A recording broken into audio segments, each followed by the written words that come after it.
Michael Bolton. Thanks, Josh. It's Michael Bolton here, and it's time for another episode of the Locked On Fantasy Basketball Podcast. Let's get to it. Let's get to it, indeed. You are Locked On Fantasy, your daily NBA fantasy podcast. Part of the Locked On Podcast Network, your team every day. Hello and welcome to the Locked On Fantasy Basketball Podcast, brought to you by Basketball Monster. My name is Josh Lloyd, and I am not sponge-worthy. I'm also the lead fantasy analyst at basketballmonster.com, and you can find me on Blue Sky, joshloyd.bsky.social, on Twitter, at redrock_bball, on TikTok at redrock_bball, and on Instagram, at Locked On Fantasy Basketball. Today's episode is brought to you by FanDuel. Right now, new customers can get $150 in bonus bets if your first $5 bet wins. Also, thank you for making Locked On Fantasy Basketball your first listen every day. We are free. We're available on all platforms. LockedOnDaily.com, newsletters. Go there, sign up, get them. Let's crack in. We're here live. We're getting your questions in, ready for fantasy basketball. Ready for the last mailbag before the All-Star break. There are, 5 games on today that we're going to do a recap for later on. And then I'm still figuring out exactly what sort of shows we're going to do next week. So just keep an eye out. There is going to be shows. Don't disappear. We're going to have lots of stuff still coming out, and then we get back into the stretch run. All right. Let's start with I don't know if it's an easy question. It's a question. Easy says, Joshy, do Aussies hate changing clocks backwards and forwards as much as Americans do? Well, I don't know when the last time I changed a clock was. My TV changes the clock automatically. My phone changes the clock automatically. My Apple Watch, which I guess I'm not wearing my Apple Watch as much anymore because I got my new watch. There you go. Hey, I got that one, which I haven't had to change yet. Otherwise, I honestly have not thought about it at all. Doesn't bother me. The actual physical act of changing them. The change in time zones, whatever. I don't actually mind that much at all. I'll just get a couple of non-fantasy questions out of the way. Philip says, is Perth considered basically another country by the other big cities in Australia? I'll tell you that, Philip. I've never been to Western Australia. It feels like it's a million miles away. Couldn't tell you anything about Perth at all. So I'm going to say, yeah, probably. A quick disclaimer question before we get into this sort of stuff. If you ask a question, hey, did I win the trade? I think you might have a fetish for me roasting you. Simple as that. You can ask it because I'm just going to roast you. Very, very simple. Questions that are more broad and applicable to everyone versus your specific situation are more likely to get answered here. All right, so let's see what happens. Is Dylan, is Alvarado a must-add? Now, must-add is always a loaded term. And if you want to just sort of humble yourself is not the right term, but sort of just bring some expectations down. Jose was very good yesterday. He was very good.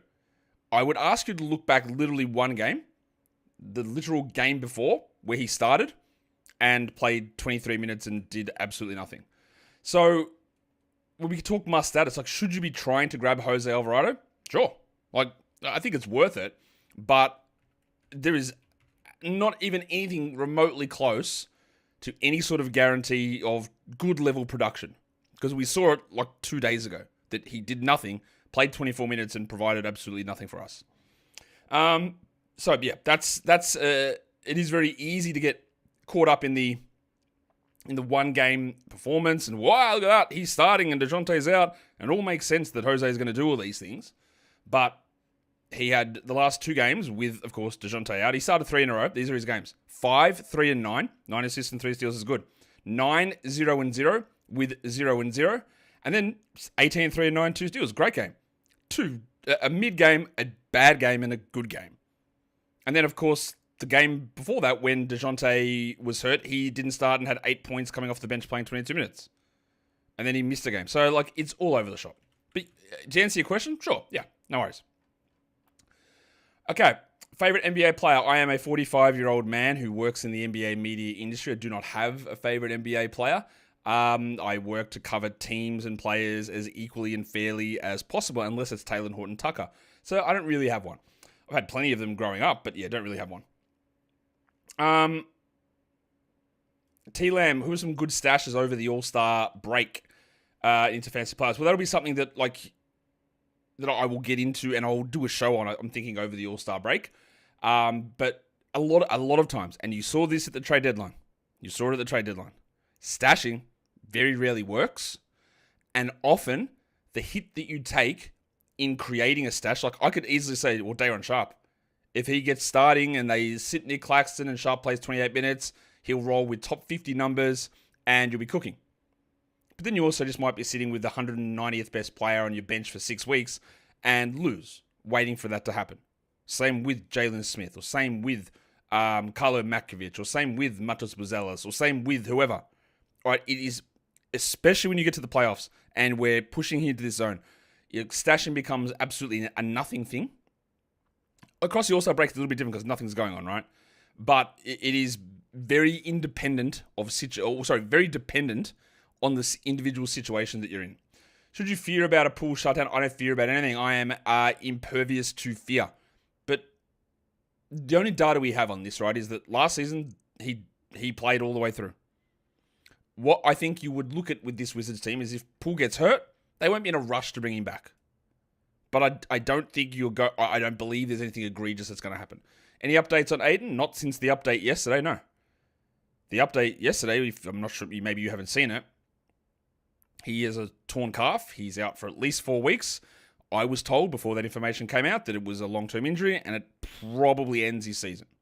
That's the update. I don't know if you need anything more than that. How long do you hold Nurkic for? I don't think you do. Simple as that. I don't think you need to. But up to you. Rich Paul says, why are we holding Ware when there are so many good players on waivers? What's his upside? Rich, Paul. Shout out, say hi to Adele for me. Secondly, why are we holding him? It's your team. You tell me. Why would I think that it's something you would try to hold? And what's his upside? You literally saw it. We saw him as a top 70 player with a decent usage, a high 3-point volume, good shot blocking numbers, good rebounds. You saw the upside. It was there. You don't have to look far. It was literally there. The upside was a top 70 starting center. And if you want to hold him, that's up to you. And that's good. There's so many good waiver wire options. In some leagues, there won't be because, some of us are unlike you, Rich. I'm taking the piss a little bit here, obviously. Unlike you, some of us are in double onyx, diamond, platinum, titanium leagues. And we've got to hold on to guys. We've got to hold on to players since week 2, waiting for a freak injury to happen in the middle of February so we can say that, how good our league is that we stashed someone that long. So, there's levels to this. But look, I would be trying to hold on to Ware. The fear when Wiggins came that they would try to move some things around and limit what he does somewhat, and that has happened. It's all going to be relative. Would you drop Ware to get Klingon? Yeah, probably. Would I drop Ware to get Bol? I don't think so. Would I drop Ware for Max Christie or Quentin Grimes? I also don't think so. But they're close. What are my thoughts on Jimmy Butler's production in Golden State? It's better than in Miami. Any chance that Castle starts over Paul? Matt, I believe that there will be a change to the Spurs starting lineup post All-Star break, and I believe that Steph Castle will start, yes. I believe there is also an outside chance that Harrison Barnes moves to the bench, but I don't know that. The fact that they are giving an incredibly inefficient rookie a ton of usage, and the team keeps losing, and they don't seem to care about that, and they're saying that out loud, and then they say before heading into the break, we're reevaluating all our lineups, makes me think that he will go back into a large role, whether it's straight after the All-Star break or coming up a week after or whatever. I do think this will happen. But again, Castle has played 30-minute roles for big chunks of the season and hasn't been useful, except for the last 2 to 3 weeks. But I do think I think that'll probably happen. Do I think Klingon will remain 30-plus minute role when Robert Williams returns? I wouldn't have thought they're going to prioritize Rob Williams, to be honest, but obviously Klingon playing 31 minutes last game was great. You could also tell he was pretty rooted. So I don't think 30, but you know what the good thing about this, John, is? And is this the same John Doe as before? Probably not. The fact that you're using an anonymous name means I don't know. The good thing about that is it doesn't matter. It doesn't matter if Klingon plays 31 minutes. It doesn't matter if he plays 30 or 29 or 28 or 27. He's going to be a must-roster player. And what are you going to do about it if he doesn't play 31? It doesn't change any of the discussions or calculus here. He could play 31. He didn't look comfortable playing those minutes, but he was good. Those numbers were very, very strong. But it doesn't matter that much, I don't think. Is Fultz an ad? No, maybe, yes. because I don't know what your league is. But no, he is a backup point guard who will probably be, at best, their Ty Jerome 7th man, who hasn't played in a year, and even as a starter, was barely a 12-team league guy. So 10s, no. 12s, no. 14s, no. 16, maybe. Maybe. 18, yes. Abby, do I think Bol Bol is a long-term hold? So it's an interesting question, right? Do I think he's a long-term hold? I think I'd phrase it differently. Do I think that we're going to be dropping him in 3 weeks? Yes. Do I think that that matters for any of our decision-making right now? Not really. There was no Booker, no Beal, no Allen yesterday. Bol has got a history of horrendous defensive play and offensive decision-making. So I don't think it sticks. But you're not in that for a one-day stream like yesterday. You grab Bol, see what happens. If it works out, it works out. And then if it doesn't, in 2 weeks' time, and you'll notice it straight away, then that's when we move on. That's when we move on. Get more of your questions in. We'll get back to them. Today's episode, though, is brought to you by a new one. It is DoorDash. NBA fans, that is you. Get ready. Because this is one of the most... I won't say that because DoorDash is a new sponsor. But you know what? They swoosh and you save. And I don't think swoosh is actually the... You know what, DoorDash? I'm going to bring a little bit of extra attention to your ad here. I don't think swoosh is the right word. Swish? Maybe? Swish? Anyway, they swoosh, you save. Thanks to Dash Pass, every time a player drops 50 points or more in a game, you get a huge deal the next day. When any player scores 50 during the 24-25 NBA regular season, Dash Pass members get 50% off an order, up to $10 the next day from noon to midnight. Now, that is actually today, because the headmaster dropped 50 yesterday. So today, noon Eastern to, midnight Eastern, you get 50% off an order up to $10. So 50 points doesn't happen every day. It happened yesterday. So you got your DoorDash order going right now. Sign up for Dash Pass and be ready to save. When any player scores 50 more in a game, Dash Pass members get 50% off an order the next day, up to $10 off. Just use the promo code NBA50 from noon to midnight after a 50-point game on eligible orders at participating merchants. You must have an active Dash Pass account. Terms apply. Visit DoorDash to learn more. So, again, there was one tomorrow. There was one yesterday, sorry. So that we're off it. We're happening right now. It's going right now. 50-point game, DoorDash option, off we go. This isn't really a question, but I'll put it up there now because DT says Ingram is an easy drop. Yeah, I don't think he's playing this season, so yeah, that is an easy drop. Is Fred VanVleet back after the All-Star break? I don't know. The general assumption should be for most of these guys that yes, they are back, but often when we get to like Wednesday, because the first game is Wednesday, there's one game on, but then everywhere else starts on Thursday. When all the injury reports start dropping on Wednesday, you'll see a bunch of guys pop up with 1 game, 2 games out, or questionable tags. But the general view should be, yeah, like all of these guys are just going to be back then. How do I think the Mark Williams situation ends? B-ball. I'm going to give you a bit of an insight into the way that my brain goes and how I work. I do a lot of work. I'm not trying to brag. I'm not going to tell you that I'm the hardest worker ever and everything you get from me is perfect and it's the best. I'm not going to tell you any of that stuff, right?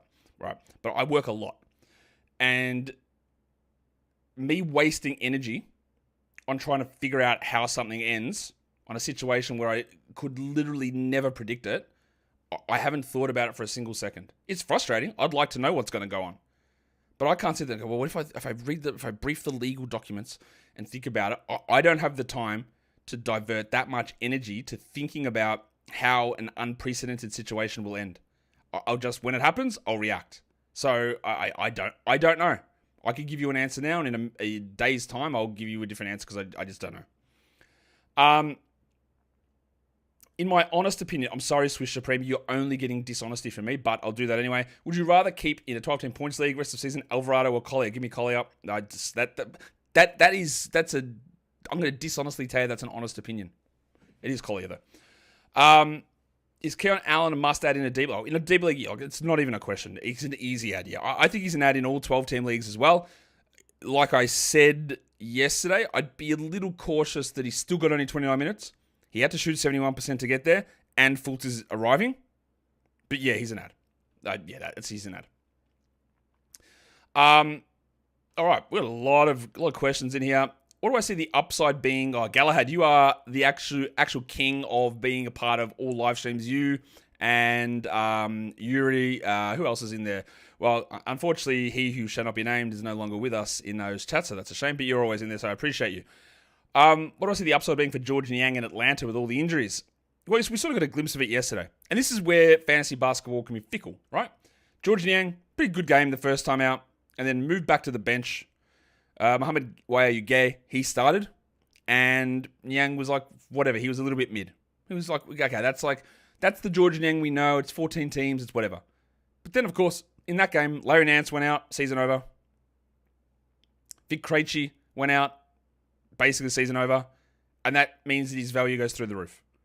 So if you looked at it and went, oh, yeah, Niang playing 24 minutes, do I really want to hold that? The answer in most cases should be no. And like I'll always tell you, it's very easy to sit back and go, well, you got to have a little bit of patience. You got to hold and see. No, you don't, because in a lot of leagues you do that, and you can't sit on guys going, well, what if freak injuries happen?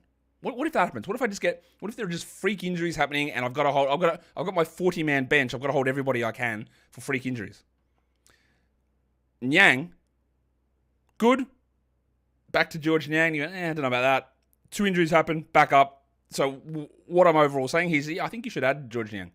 I think you should add Khris Middleton because they just lost 2 big pieces. What they do with Capella is going to be really interesting. Is DiVincenzo worth a pickup if he comes back after the All-Star break? Yeah, can't see why not. Oh, Jake, this is going to annoy me, isn't it? Yeah, I know you're not annoying me. This question is. He says, what is some AD advice? My playoffs are weirdly early, so I've started now. That is early. I mean, end of the 10th of March. I recommend early finishes, like the 23rd of March. Now is 10th of March is crazy. All right, so we started early, end on the 10th of March. He's not able to drop AD, but I've argued to my commissioner I should be able to. Do you agree? Of course you should be able to. Let me, again, I have got many thoughts on fantasy leagues and settings that some sites set as default or some idiot commissioners put in. You should never have a can't cut list. You shouldn't have it. There's no point in it. Because, like your situation there, is Anthony Davis even going to play before March the 10th? Almost certainly not. But you're restricted now. You might need that IL slot. You might need whatever. Who are you protecting with this can't cut list? You go, it stops some Atako from dropping players and others. You know what happens if that happens in that league? You go into the league, you re-add them as a commissioner back onto the team, you lock that guy's team, and see you later. They're obviously a prick to do that in the first place. That's all you do. Can't cut lists should not exist. All they do, really, is create this problem. Where a commissioner's like, well, he's actually on the can't cut list, so according to my calculations, I can't do anything about it. The rules apply for everybody, Jake. Can't do nothing about it. I'm so sorry to tell you. That's the rules. You're just going to have to live with it.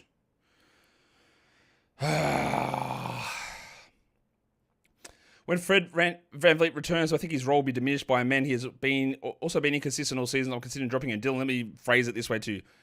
I would go, if I was you, and have a look at the Rockets' record since Fred VanVleet has been injured, and then understand how important he is.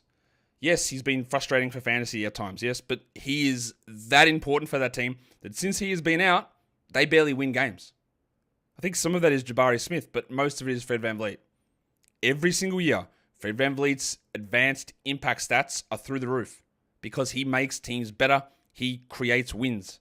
He goes out, they become bad. Amen has been great. There is no questioning that. He puts up big numbers. I love Amen Thompson. But to suggest or to think that he is going to put VanVleet in a small bench role, I don't think that's accurate. Again, just have a quick look at their record since VanVleet went down, and I think that will give you the answer of what they do with Fred when he returns. Okay? Can you stream 3 spots in finals over 2 weeks? How many games possible in 14 days? I don't know the answer to that because I don't know when your finals are, and that's going to depend on how many streaming days you have. Realistically, how many spots you can stream is depending on how many ads that you have and the way the week plays out. If the week goes 12 games, 3 games, 13 games, 3 games, 11, 11, 4, right, then your streaming options might be like over a, let's say, 2-week period. It's possible you have six streaming days over a 2-week period. That's possible. It's also possible you have 12 streaming days. So you've got to just be able to adjust your strategy. If you've got 12 streaming days and you've got unlimited ads, well, you go ham on it. You get so many games in. If you've got 12 streaming days and 4 ads, But you've got to be really cautious. Then using 2 spots to stream doesn't make any sense. Unless you're doing streams where I'm only grabbing guys who play 4 games in 6 nights and dropping someone who plays 2 games in 6 nights. All of that is very dependent. As a general rule, in the playoffs, you are playing for right now. So you want to try and stream as many spots as possible. But that is all dependent on how the schedule looks in that week, how many ads you have, and then you figure it out how the value... Because look, if your second worst player is the 90th best player in fantasy and the guys that you'd be streaming in are the 170th, well, you actually get more value from the 90th guy. If your second worst player is the 130th best player and you get the 150th guy off the waiver wire, then that's easy to make that decision. But again, it's about then creating, how do I create the volume? How many games can I get? The calculations are simple. I just can't do them for you without that information. I hope that makes sense. Is Jabari Smith an add in standard nightcap? I don't think I would bother with that, honestly. I think he's fine, but what is the best case coming back off this long-term injury with the uncertainty of Eason and Amen and how much they play? Look, he comes in and he's the 110th best guy, maybe. Like, I don't think that's worth it, honestly. Do I see Cam Thomas playing regular games after the All-Star break? I see him playing games. Do I see him doing it regularly? No, I don't. I think they'll be extremely cautious with him. The multiple hamstring injuries, he'll play some games. I don't think it'll be huge amounts, to be honest. More questions. I want them. Get them in. Today's episode brought to you by FanDuel. The NBA action is just heating up right now, and there's no better place to get in on it than FanDuel, America's #1 sportsbook. With FanDuel, you can place live bets throughout the game, so even if you miss opening tip and want to bet on a fourth quarter comeback, well, you can do that and stay in the action. And looking for a bigger payout, you can even combine your live bets into a same-game parlay. I love using FanDuel's live betting feature. Well, I don't love it because I can't actually use FanDuel, so apologies for that misread. You will love using FanDuel's live betting feature because, again, you can see things developing with your eye. Oh, that's interesting. Is this team going to come back? Should I bet the live line on this? You can do it with FanDuel. And if you are a new customer, well, you can get $150 in bonus bets if your first $5 bet wins. Go to FanDuel.com and join today. That is FanDuel.com for your shot at $150 in bonus bets. Make every moment more with FanDuel, official sports betting partner of the NBA. And don't forget to gamble responsibly. I got distracted reading that ad because, I don't know, apologies, you can skip through this for 2 minutes if you want. It's got a marginal rant. There's so much talk in the NBA from dishonest actors about the game is the same. Every team plays the same. Completely false. Completely untrue. It's way more boring now. Everyone just takes threes compared to what it was in the 90s. Again, go watch the Thinking Basketball video on this and you'll go, wow, what's wrong with me? Like, have a look at these games. Like, you'll do that. That's how you'll go, ooh. Don't know about that, right? But then there's this idea that gets perpetuated through things, and I try not to do it as best I can. And then people come and go, the NBA needs to start their season on Christmas Day, right? Because this FanDuel ad says, when the game tips off, the NBA action is just getting started. What? The NBA doesn't... I know that doesn't exactly say that, but the idea of the NBA just getting started because the Super Bowl's over is garbage. We are 70% through the season. The idea that now, we got to turn into the NBA because 70% of the season's over, that further fuels this idea of like, nothing matters. I hate that disingenuous media-ness. Anyway, sorry. When do I think the fantasy trade deadline should be? That's a good question, Matt. And I don't really have a strong, I don't have a super strong view on it. And I know that sounds a bit lame, but I don't be like, it has to be at this point. When I go into leagues and set my trade deadline, I don't really sit there and go, well, this is always when it's got to be. Like, for example, in Locked On Fantasy Basketball Bowl, I believe, from memory, we've got it at February the 18th. So basically the first day back after the All-Star break. As long as you have the fantasy trade deadline before your fantasy playoffs start, preferably like 2 weeks before, I think you're good. Another point of that is worth remembering, is that when you come into comments on these videos and chat and talk to people, whether it's on Reddit or on Twitter or on my videos or whatever it is, your league is not everybody. I had someone arguing with me on my buy low, sell high show. Why would you do this? Why you do sell high? Trades can't be done. Trade deadlines are passed. Do your leagues not have deadlines? It's like, what? No, bro, what? No, they have nearly every league has a trade deadline. Oh, but they've passed.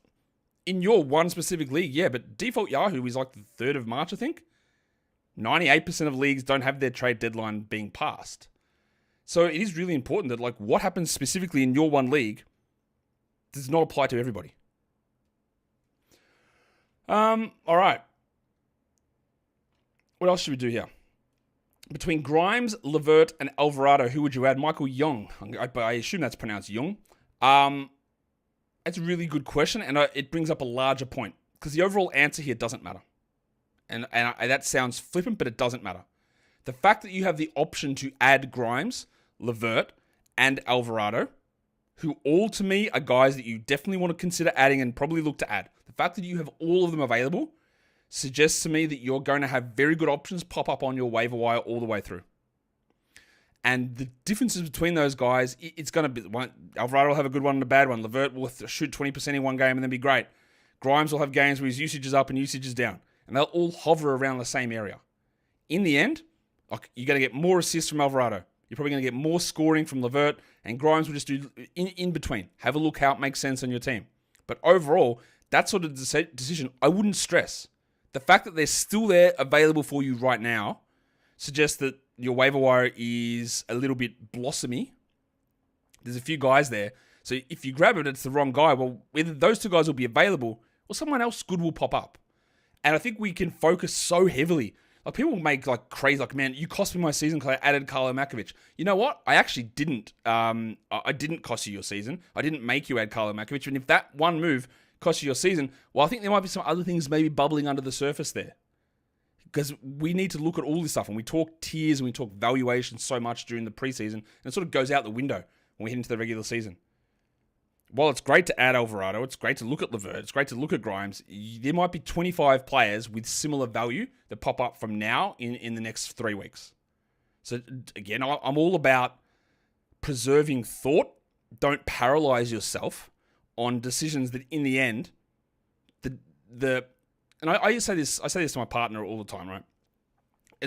I try to be perfect as best I can. But what's the difference between 99% and 99.3%?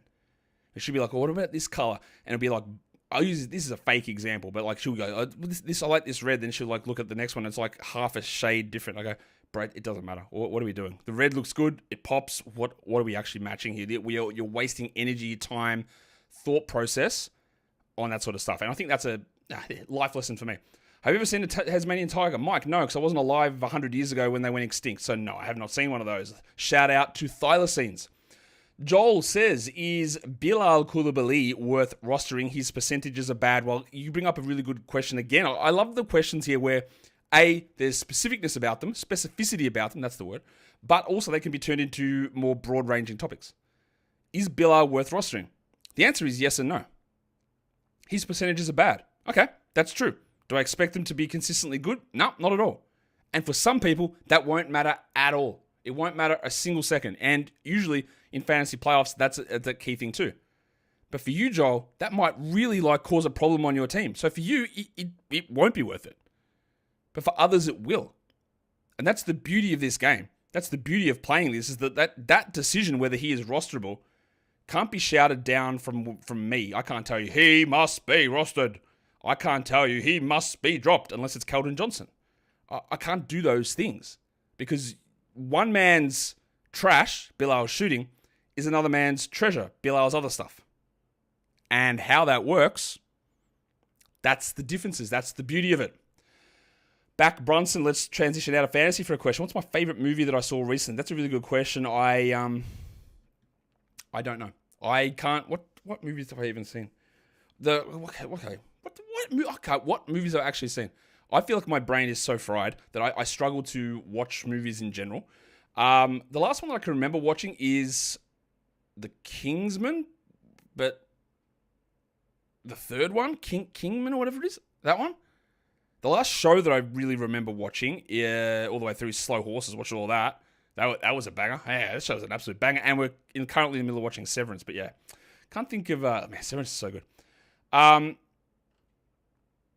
Movie, I cannot think. Drop Pajemski for Grimes. I would do that, yes. I would do that. Would you avoid drafting LaMelo Ball at least in the next first three rounds? No, I would not. I wouldn't draft LaMelo in the first round, almost definitely. I wouldn't do that. And I'm not going to draft Joel Embiid in the first round. If LaMelo is there at 33, I take it every day of the week, without any question. Because the other thing Galahad, and you're back with another great question, is that this season's not even over. We don't know how this season ends. What if, and hear me out, probably doesn't happen, what if LaMelo just plays every game from here on out? I mean, it's unlikely, right? But the season's not even over. So all of these sort of decision-making ideas, and people have said, hey, during the All-Star break, why don't you go and like recap the things you got right and wrong? And the reason I won't do that is there's still 35% of the season left. So I will do it, but not when there's 35% of the season left, because that's still a huge chunk of what happens and what the value is. LaMelo's played 33 games. That is double the amount of games that Joel Embiid has played. All right? He has played 10 fewer games than Anthony Davis. He has played 8 fewer games than Kevin Durant. He has played 5 fewer games than Trey Murphy. That's interesting. I know Murphy missed the start of the year. He's played more games than John Collins. He's played more games than DeJounte Murray. Yep, I know these guys suffered injuries too. But more games than Porzingis. 10 fewer games than Des Bane. Like, 33 is not a great number, obviously. But I'm not going to rule him out of the first 3 rounds of a draft. Is Bol Bol a better points league ad over LeVert? Mando, it's a really good question. I would think that Bol, and not I would think, I know that Bol is a much better category league player than points league player. LeVert is the opposite. I believe that, again, we try to look at this stuff, and this is a way, a back of the notepad, back of the tissue paper, jotting down sort of way of looking at it. When you look at Bol in Phoenix, you go, ooh, Booker didn't play, Beal didn't play, Allen didn't play. That's usage, it's ball handling, it's minutes. It seems likely the Bol from where he was would go down. You go to Atlanta and you go, okay, so who was out? Larry Nance, he's not coming back. Jalen Johnson, he's not coming back. Kobe Buffkin, he's not coming back. Clint Capella, is he ever going to play? Vic Krejci, not sure if he's coming back. What if Trey sits down? Right? There are a million ways for LeVert to keep what he's doing and then rise. So if you go look at, even if you just look at their last game, single game output, what is their fantasy points? If they're remotely close, it's LeVert. Because it's about pathways and what these teams are trying to do. Is Crusoe worth a hold in 12-team 9-cat? Carlo, welcome to week 1. No, what? Why would you hold him? Absolutely not a chance in the world. No. Do I concede that me overvaluing Zion and undervaluing Vooch was a bad take? No. And I'll tell you why, right? Because I base things on process. Did I overvalue Zion? Like, where did I have Zion? Maybe in the 50s or 40s? And he injured his hamstring again. I said, like, I probably won't draft him now. Multiple hamstring injuries. He's also, over the last month, been a better performer than Vooch. But that's beside the point. Well, it's not really. It is part of the point. At the end of the season, when I see where Nikola Vucevic ends up, I will tell you whether that was a bad take or not. I drafted Vooch at pick 56 in the draft. I had him around that 56 to 60 mark. He's been better than that so far. He's also been outside the top 80 for the last 4 weeks, I think. And if he keeps that train rolling, and he may or may not, then you know what? My take will actually be just right on the nose. So I've got no idea. Was I a little bit too... basically what I said about Vooch is that I don't believe that he's a good shooter, and he shot the lights out. That was wrong, but also he's not good anymore. I said he's a horrific defender who has a chance to get traded onto a bad team, and I hate the situation. And I believe all that stuff is still true. The Zion thing is that, like, I put maybe a little bit too much faith into his health. Sure, because he played, 72 games last season. But now another hamstring injury, and I can't trust that with 3 or 4 hamstring injuries, same hamstring. Can't trust that. But his production's been great. Recently, it's been awesome, actually, in like a limited minute role. So... I got no problem admitting I'm wrong. I was massively wrong on John Collins this season, right? I was massively wrong on Josh Hart. Clearly wrong. I did not think any of this would happen. I might end up being wrong on Vooch, but it is quickly moving towards the area of where I thought he was. It is moving there. So I would just, I'm not going to, there's no, unless you need something to jerk off to, which if you just hit me up on Cameo, I'll give you something privately. I don't know what the point of declaring winner loser at this point now. Like, for example, over the last 3 weeks, Zion is the 20th ranked player. And in that same time, Nick Vucevic is 1, 2, 3, 4, 5, 6. he is the 70th ranked player. Right? So, and if that holds from now through to the end of the fantasy playoffs, well, how does it look? Am I going to do a fantasy playoff specific show? Yeah, I am. That will be a show that comes during the All-Star break. And you will hear me talk about it then. I'll be very cautious about, hey, be extra careful about the way that you plan this out, because if you're just making crazy moves to try and get games on with teams that play one extra game over 3 weeks, that's idiotic. But I will talk about it, yes. I talked about Day'Ron Sharpe earlier, Ben Chick. Is he a stash? Yeah, look, it's going to depend. Are you sitting very comfortably on the top of the standings? Because this might literally just never happen. There's no guarantee Claxton doesn't play. There's no guarantee that even if Claxton is out, that they won't go with Sharpe, because they could put Clowney in there, or they could put Watford in there.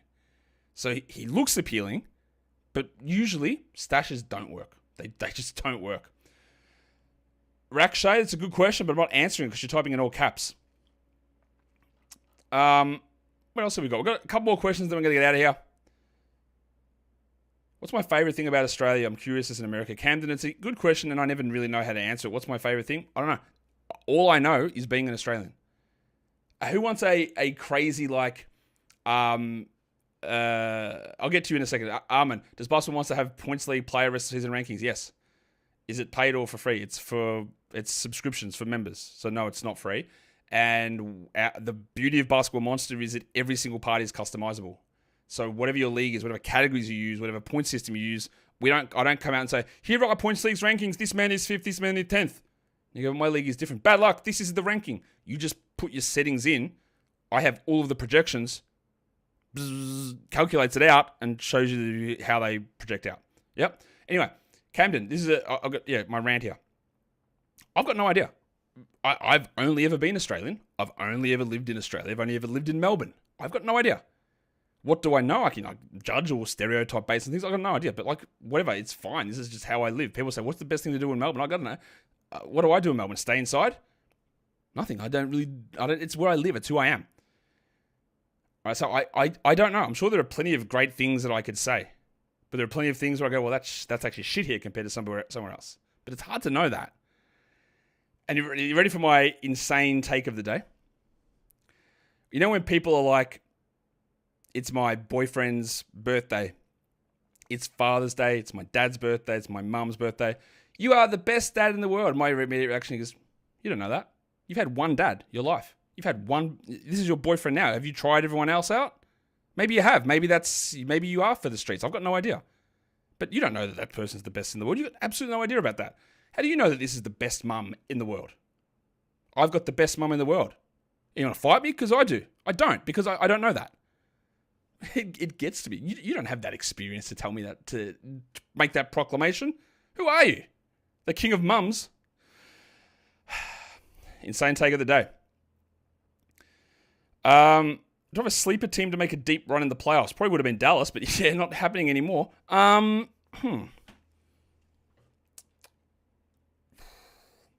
don't think it's going to happen. It's not Indiana. I don't think it's Milwaukee. It's not Philadelphia. Boston's not a sleeper, obviously. Cleveland's not a sleeper. Oklahoma City's not a sleeper. Minnesota, not really a sleeper. They got there last year. Denver's not a sleeper. The ones that I think are interesting, and they've been very good, and honestly better than I think you think, which is weird considering the market they're in. But both LA teams have been way better than you think they have been.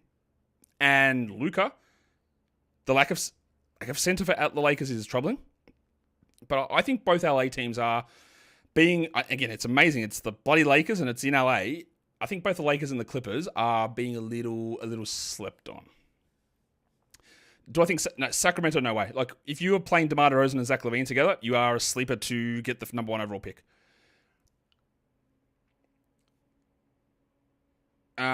What? Ingram, season over? Yeah. Not guaranteed, but yes. I firmly believe that he will not play a game. I'm changing my team name to the King of Mums. You do that. Bontempelli's the best thing about being Australian. Peter Forbes, you are correct. Although this depressing news yesterday, him and Libber aren't playing on the weekend, and Jamara out for months. Bloody hell. Not a great start. Trelaw injured, Liam Jones injured. What a shocking start we've had here. Actually, John Doe, is that the same John Doe? Don't sleep on Detroit. They've been so good. Unbelievable. I don't think they can make a deep run. If Detroit wins a first-round series, I'm not going to sit here and be massively shocked. A little bit shocked. But yeah, they've been really good. I think we might have to wrap that up now because we've been going too long. I appreciate everyone in here, the interactions. Appreciate everyone listening to my insane rant of the day. And if you've got an insane rant of the day, please let me know about it. Tell me whether you've got the best mum in the world or not. Guys, hit the sub, hit the thumb, hit the comment. And also, as much as we make jokes, we have fun. I try to anyway. And some of that will come at your expense. Some of that will come at my expense. That's how we roll. I do actually value every person that's here, with the exception of one or two people. That joins in these things and follows and consumes, and we always try to keep it as positive as possible. I would love good-natured ribbing. That's what she said. But pure spite and meanness is you're gonna get full fury back, and that's how we roll. That's how I roll. We keep the positive vibes turned up to 11. Guys, we are done here. Thank you so much for listening, everyone. See ya.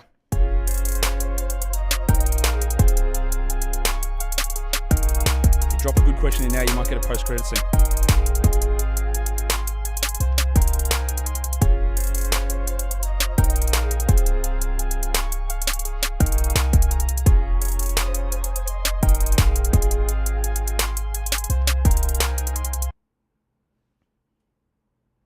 Oh yeah, it's Valentine's Day. Happy Valentine's Day. Good luck.